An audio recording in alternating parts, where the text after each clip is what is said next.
Hello, friends. I'm Kush Khandelwal, and this is Ageless Athlete. A few years ago, I started asking questions that would not leave me alone. Why do some people keep pushing mentally, physically, spiritually long after others burn out or break down? What does it really mean to age well when you still crave movement, meaning, and mastery? This show is my search for answers. Each week, I talk to elite athletes, everyday adventurers, and pioneering researchers who are stretching the limits of what's possible across age, injury, illness, and self doubt. You will hear hard won lessons, untold stories, and science backed strategies for building a body and mindset that lasts. For those of us joining for the first time, welcome to the show. For the rest, thank you for joining us again. Time is our most valuable asset, and I deeply appreciate you giving me your time today.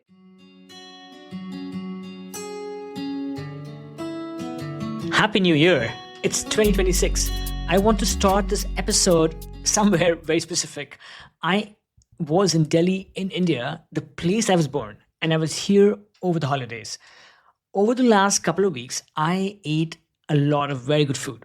Home cooked meals, foods I grew up with, street food, desserts, of course, yes, and there was sugar in those desserts. And I'm saying that openly without guilt because I actually believe the human body can handle indulgence. It can handle celebration. It can handle eating differently once in a while. What it doesn't handle well is chaos every single day. And that's really what this episode is about. Before we go any further, this is not a full on nutrition podcast. We are not doing a deep dive into macros or blood markers. We are not here counting calories. This is not a here's exactly what you should eat episode. This is something lighter, something more human. We are mostly talking about breakfast and what breakfast quietly reveals about how people live, train, and age well. Somebody said it correctly that breakfast is the most important meal of the day. I don't know if it is the one that is the most important nutritionally, but I do know that it kind of sets the stage. It sets the tone for the day that's going to follow. Also, I'm not a scientist. I am not a Huberman style explainer. What I am is someone who has experimented with his own diet over the last couple of decades, and also someone who has had lots and lots of conversations with world class athletes, many of whom are still training, competing, and performing decades into their lives. And after all these conversations, I started noticing a pattern I genuinely did not expect. That pattern starts with breakfast. Before I get into the pattern, let me clarify what I mean when I say athletes. I'm not talking about people who were good once and then retired. I'm talking about people who reached the absolute top of their sport. They lived through injuries, through setbacks, through burnout, through aging, and still figured how to keep going. These are rock climbers, endurance athletes, mountain athletes, ocean athletes, people who have tested themselves for decades. And, that really matters because when people like that talk casually about food, not in a lecture, not in a plan, not in a program, they are usually speaking from experience. They have already stripped away what doesn't matter. If you have listened to the show, you know I start every episode the same way. It started as a simple icebreaker, but it became a thing. I ask, where are you right now? And what did you have for breakfast? And yes, I do ask that every time I meet a new guest. So, this simple grounding question, but after asking it again and again and again, I realized it reveals a lot. Not just about food, but about routine, about discipline, about how much mental energy someone is spending on daily decisions. And over time, a very clear pattern emerged. A surprising number of world class athletes eat basically the same breakfast every day. Not optimized, not exciting, not constantly changing, just the same thing. Let me give you a few examples. And as you listen, notice how they relate to food, not just what they eat. Let's start with Lionel Conacher. Lionel didn't even start surfing until his 50s, and he then went on to surf massive waves like the Mavericks. In fact, he surfed Mavericks at the age of 59, becoming the oldest person to surf those giant waves for the first time. When I asked him about his breakfast, what stood out wasn't the food, it was how religious he was about consistency. He eats essentially the same breakfast every single morning. When he's home, when he travels, anywhere he goes, he doesn't improvise. He literally brings one of his staple foods with him. He talked about packing bran buds. Bran buds is a type of cereal, and I don't think bran buds are magical, but he doesn't want breakfast to become a decision. He wants to eat this one meal, and that detail stayed with me because that's not discipline as punishment. That discipline almost provides relief because one is not thinking about what to eat every morning. Next, we have Jerry Moffat, one of the most influential climbers in history, someone who's thought deeply about performance over decades. Jerry told me his breakfast is simple: 2 eggs on toast. That's it. But then he adds his own flair: Marmite, ketchup, sometimes harissa, same base, same structure, a little personal flavor. And then he said something that really landed on me. He said, if I'm not performing, it's not the food because I eat the same food every day. That line reframed a lot because what he's really saying is, well, don't blame breakfast for problems that live elsewhere. Next, we have Lynn Hill, one of the most iconic climbers of all time. The first to free climb the nose on El Capitan. She is indeed the GOAT. So Lynn's breakfast, when she talked about it, was steady and repeatable and really very approachable also. It was just muesli with maple yogurt. Nothing dramatic, nothing performative, just something she can return to day after day. And yes, I love muesli and yogurt, and I feel these days you can find that in almost any country I have visited to climb. It's very available. Steve McClure is the next person. Steve is another climber who's stayed relevant across generations. Steve talked about eating dry cereal, no milk, as his regular breakfast. He also casually mentioned adding a little bit of chocolate. So, yes, Steve's breakfast without milk is a little unusual, but hey, who says one needs milk with breakfast? And Steve evidently likes it, and it at least allows him, or at least doesn't stop him from continuing to climb some of the world's hottest routes in his mid 50s. Harvey Lewis is one of the most accomplished ultra runners alive. I talked to Harvey fairly recently, and Harvey talked about a repeatable morning built around cereal, specifically 3 wishes with oat milk and chia seeds. It wasn't a special race day breakfast, it was not a one off, it was just what he eats. That simplicity matters when you're logging massive training volume over decades. Okay, then we have somebody from the world of surfing. We have Gary Linden.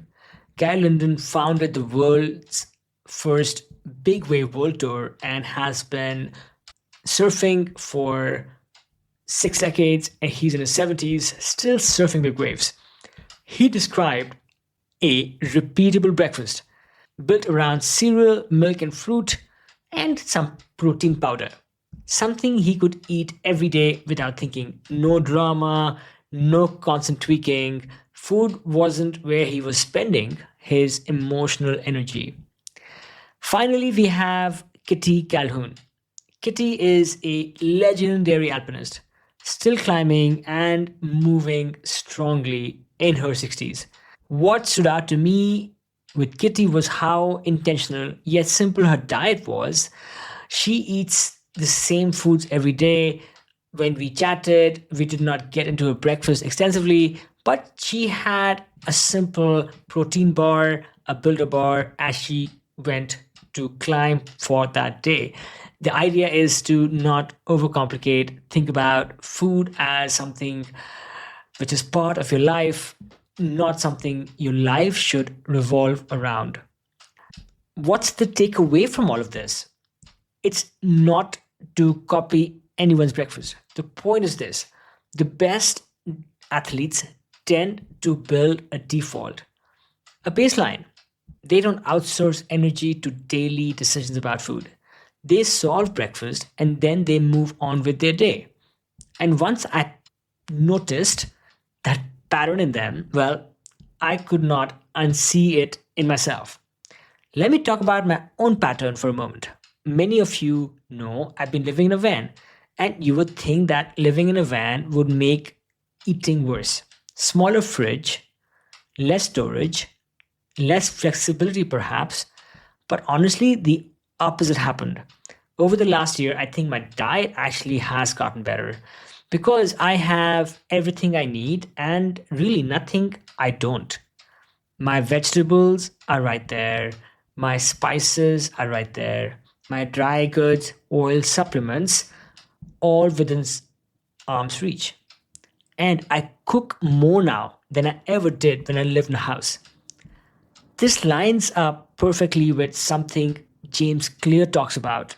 You don't need more discipline, you need a better environment. I didn't suddenly become more motivated. I love my junk foods, I like eating at odd hours. But I just removed friction, or really, that friction was removed for me.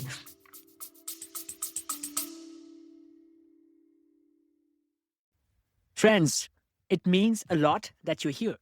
I pour a ton of heart into the show. The research, the interviews, the editing, it's all me, trying to share stories that matter. If Ageless Athlete has ever made you feel seen, inspired you, or just kept you company on a long drive, or better, over a run or a bike ride, I would be so grateful if you considered supporting it. Even a small amount helps keep it going, helps keep bringing the show to you for free. You can chip in at buymeacoffee.com/agelessathlete. Again, buymeacoffee.com/agelessathlete. You can find the link on the show notes as well. Thank you for listening and for being part of this. So now I am not saying you need to go live in a van. You do not.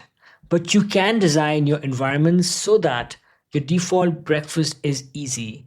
So the good stuff is visible. So the what should I eat question is already answered. Most people don't fail nutrition because of knowledge, they fail because the environment makes the wrong choice the easy choice. Well, I never shared what I eat for breakfast. So actually, my breakfast in most days is quite simple. I've been eating oatmeal for the last, I think, 25 odd years. Really, that's been the staple. I switched to steel cut oats about a decade ago. I think that they are more nutritious. I do know that they taste a bit better to me. So yes, I put the extra effort into preparing steel cut oats instead of regular oats. And to those oats, I typically add chia seeds. And remember, chia seeds need to be soaked for some time before they become, or at least before their nutrition is optimized. I also add some hemp seeds, and then I mix in some vegan yogurt. I think vegan yogurts these days are often just as good as other yogurts, and you can certainly get the high protein kind in vegan yogurts as well. I like Kite Hill vegan yogurt. I absolutely have no sponsorship from them, but yes, the Kite Hill yogurt has this high protein one, which when I can, I love to get my hands on. Okay, then I add in honestly whichever fruit I have in hand. Bananas are great, easily available, and they do so well in a bowl of cereal. But then I'll often add other fruits if I have them. I'll add, oranges with their delicious citrusy tang. I'll add sliced apples. I'll add grapes. Yes, I love adding grapes because they bring so much sweetness and juiciness. And then finally, I will share my secret ingredients. I will add a very generous scoop of some nut butter. It is often peanut butter, but then I also add in almond butter sometimes, hazelnut butter, cashew nut butter. I mean, that is the variety I indulge in. I just pick up whatever jar of nut butter I have in front of me, and I just go ahead and add a heaping tablespoon. I mix it all up, and it is so tasty. It is so satisfying. Every once in a while, I will also do something different. I'll make eggs. Yes, I like change once in a while, so I will make eggs. I'll also make some version of a pancake that I make with bananas and oats and eggs, or yeah, just maybe chia seeds. And I like that as a change. But honestly, 25 out of 30 days a month, I'm just eating that bowl of steel cut oats.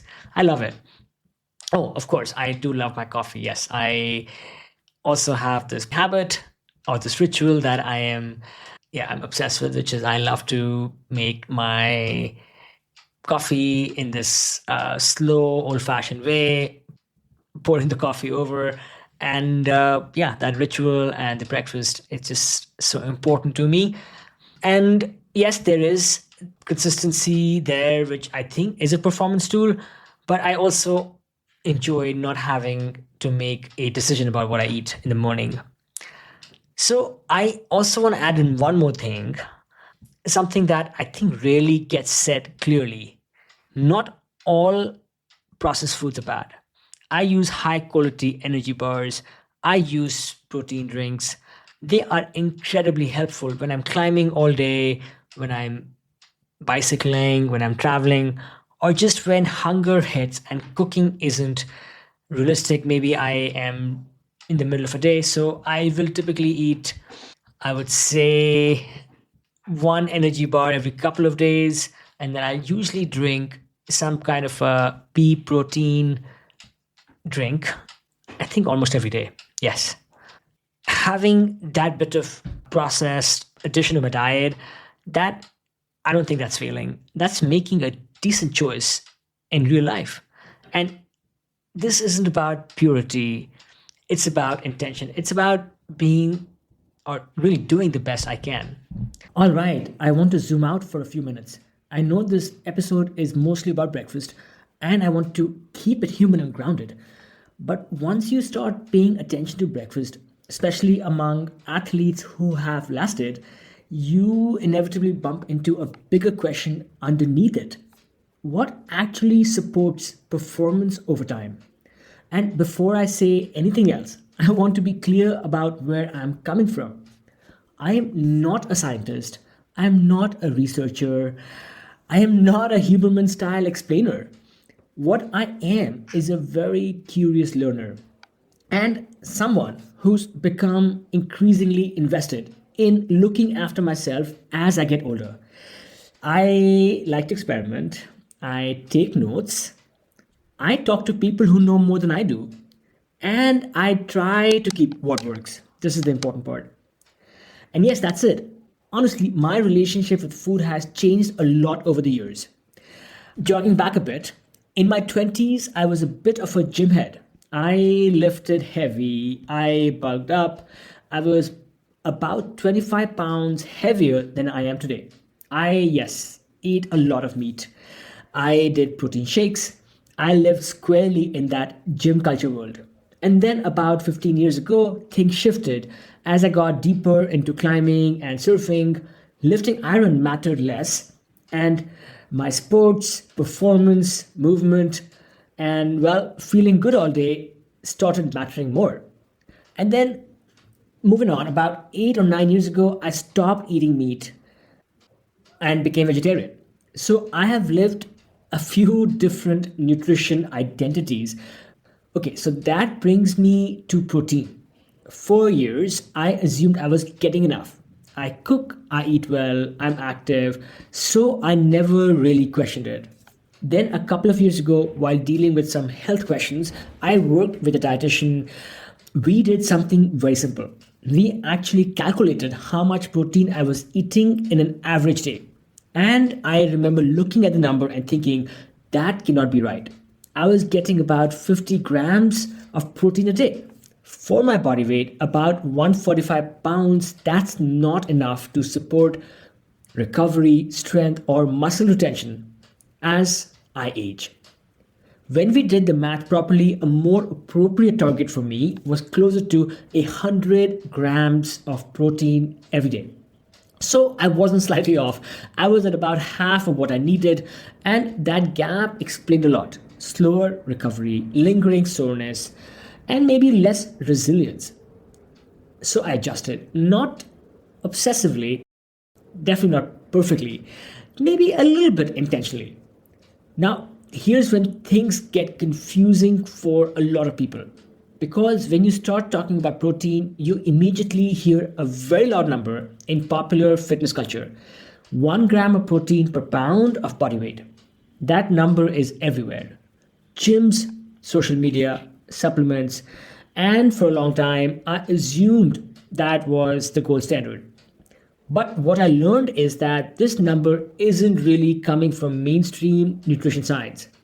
It comes mostly from bodybuilding culture and marketing.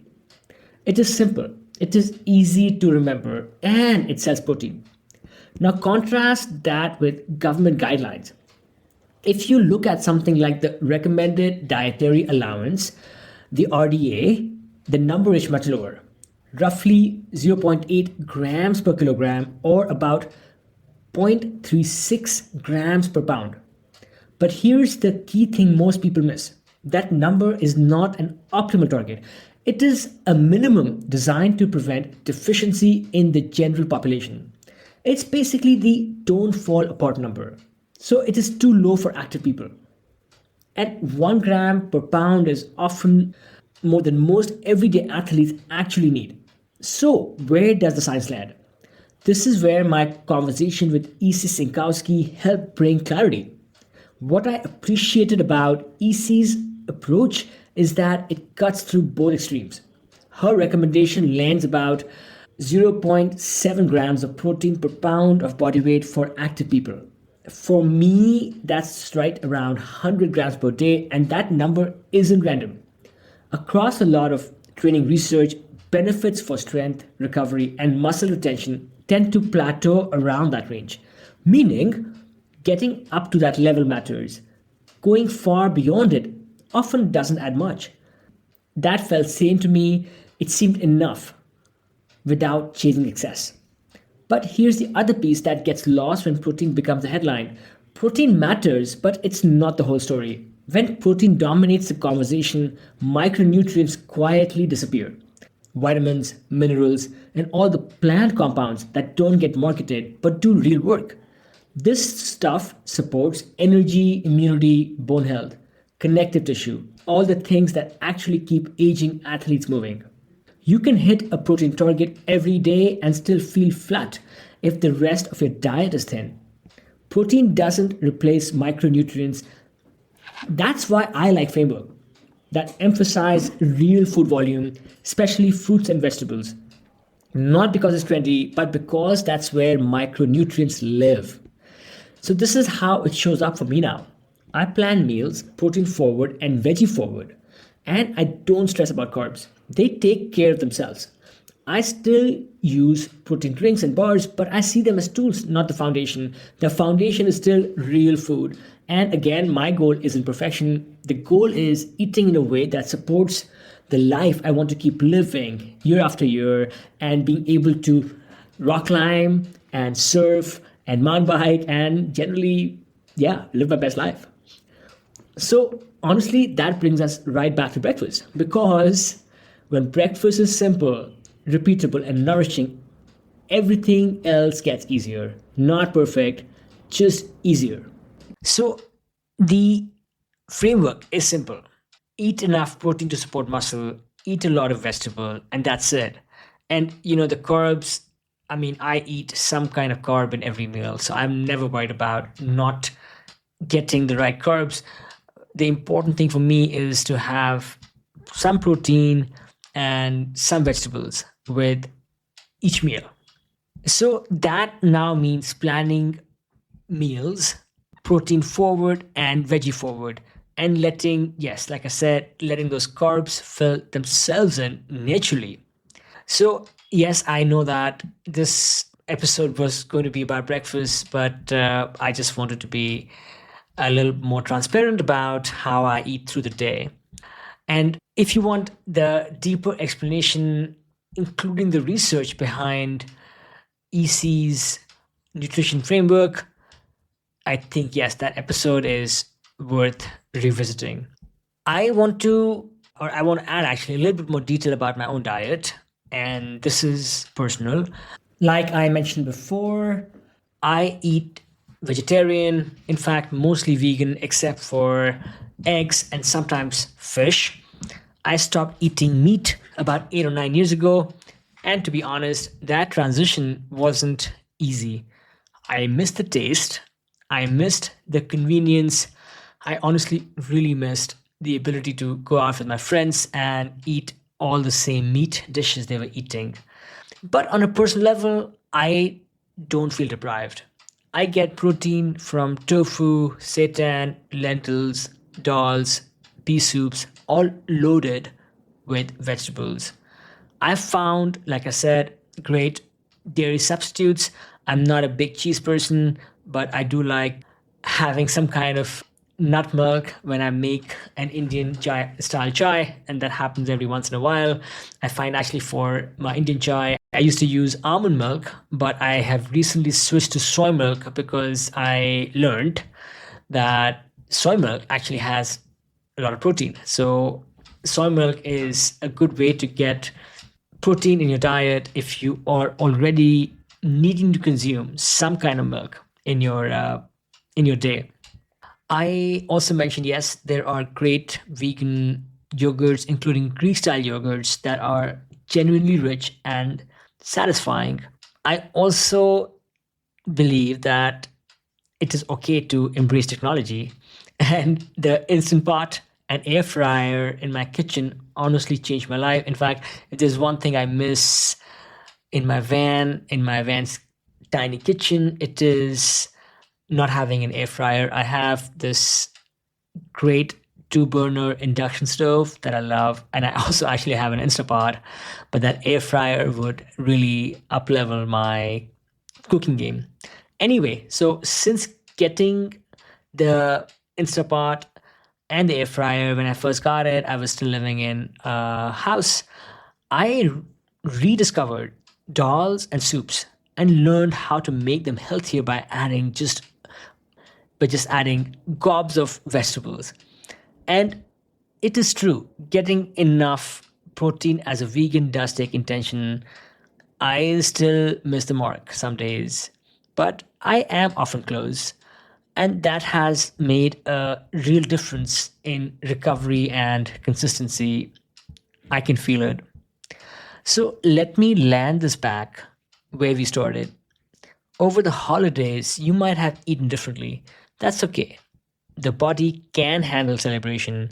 What it struggles with is drifting for years without a default. And if there is one thing I learned from asking world class athletes about breakfast, it is this: the nutrition that lasts isn't exciting.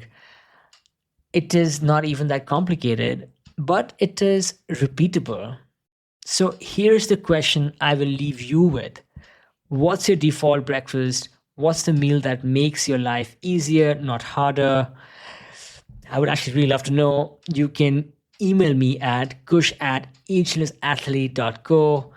You can message me on Instagram, or you can just send me a note with the contact link on my website at www.agelessathlete.co. Yes, I would love to know what your default breakfast is. I will leave you with this in closing. Think about the meal that makes your life easier, not harder, and then build that. You would have already done something very few people ever do. That's it, folks. Thanks for tuning in to this episode of the Ageless Athlete podcast. I hope you enjoyed this show just as much as I enjoyed creating and producing it. Whether you are an athlete looking to push your limits or someone striving to maintain a healthy, active lifestyle as you age, there is always something new to learn. From Ageless Athlete, we bring you a fresh episode each and every week. If you liked what you heard, we would love it if you would take a moment to subscribe to the podcast so you never miss an update. And if you really liked what you heard, please leave us a review, crush those 5 stars on Spotify or Apple Podcasts or wherever else you listen to your podcasts. It helps us reach more people who are passionate about staying strong and resilient, no matter their age. Don't forget to visit our website and leave your email so I can send you occasional insights, stories, and tips to keep you inspired and motivated on your journey. You can also follow us on Instagram at Ageless Athlete Podcast and on YouTube at Ageless Athlete Podcast as well for even more great content. All of these links are available on the show notes for this episode. This show is entirely produced by me, Kush Khandelwal, based out of California with the help of my trusted adventure pup Roger. Until next time, keep challenging yourself. Keep pushing those limits. Stay mentally and physically fit. Continue doing what you love to do. And my friends, stay ageless.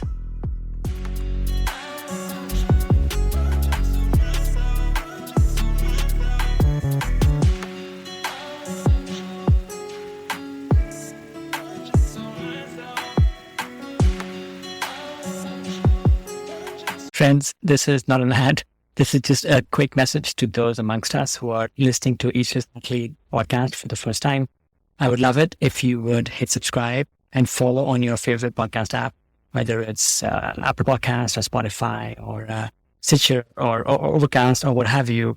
We bring you stories and routines and other inspiration from elites in the world of the best outdoor sports. In each episode, you will find how these athletes stay connected to the outdoors, maintain peak performance, and continue to thrive as they age. I encourage you to look through prior episodes and listen to a couple and see if they resonate. And then, come back next week. We release an episode each week. And I am really inspired to bring you some of the best stories from the world of the outdoors. Okay, back to the show.